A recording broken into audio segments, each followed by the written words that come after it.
in my opinion, after the experience of 2.0 playsets, Disney has to make a decision. They either got to put up or shut up.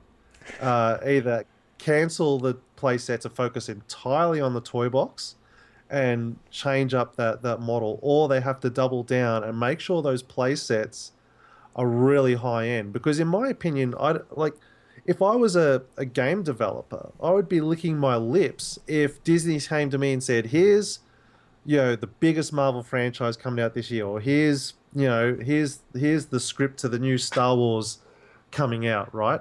Hmm. Whatever it is."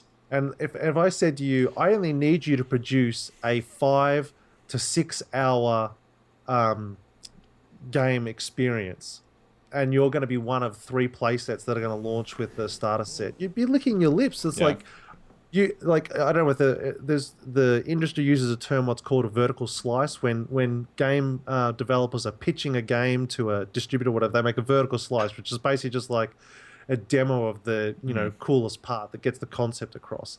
So basically Disney would be saying, we just want you to make a 5 6 hour vertical slice of what you would think, and it would be like creating the ultimate game. I don't understand how you wouldn't, like, you haven't got all the receipt. I don't have to make this a 20-hour experience, so Yeah. I can compact all the coolness of video games into this. Even if it was a 3 hour, I would rather have a 3 to 4 hour playset that is just blows your mind with how, intuitive or Hmm. exciting it is. Because it's going to get grouped with another 2 4 to 5 hour experiences. Now, I think if they did that and they put different developers on a 2 year cycle so that they had 2 years to develop that 6 hour experience, how does that game not blow your mind? Right.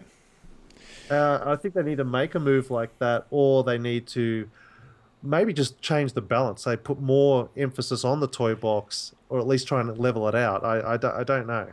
Well, and that's why this is the Avengers specifically. So if I had to rank them right now, again, I haven't completed Guardians, but if I had to rank them, my vote would be for one would be Guardians. It to me, it is the most similar to 1.0 playsets, specifically Pirates. It was made by Studio Gobo, who Yeah, made Pirates. But it's interesting because it's so different. There's a lot going on in the playset to create the ambiance. It's the only playset, Jason, which this was really interesting to me. Do you remember in all of the playsets of the first game, you had the red capsules that you would collect to unlock new stuff. yeah. Well, that exists in Guardians again. And not they're not capsules, they're G's, like coins, but you get those to collect vehicles and stuff like that. And so it's weird. There's a disconnect in that respect where Guardians to me feels the most like the 1.0 play sets, and it's also my favorite. So there's kind of a connection there. Uh, Yeah. I really did enjoy Spider-Man, and I was kind of dreading Spider-Man because I'm like, "Ah, another playset in New York, and it's going to be a reskin version of the Avengers." Well, no, it wasn't. They actually had some variety in mission structure. Even though it was New York again, it was like a different part of the city, and it did feel different. It felt like you were in Spider-Man's New York as opposed to the Avengers New York. And so that was one thing I really enjoyed was having two sets of New York. I enjoyed the Avengers version because it was very distinct with the frost giants and the frost everywhere, and New York is very different, or Spider-Man was very different. So I really enjoyed Spider-Man, and then the Avengers, to me, it had no story whatsoever. I mean, technically it did, but it didn't. The structure was how you proceed in the story was so hard. You get a ton of side missions, and it's hard to stay focused on getting through the story.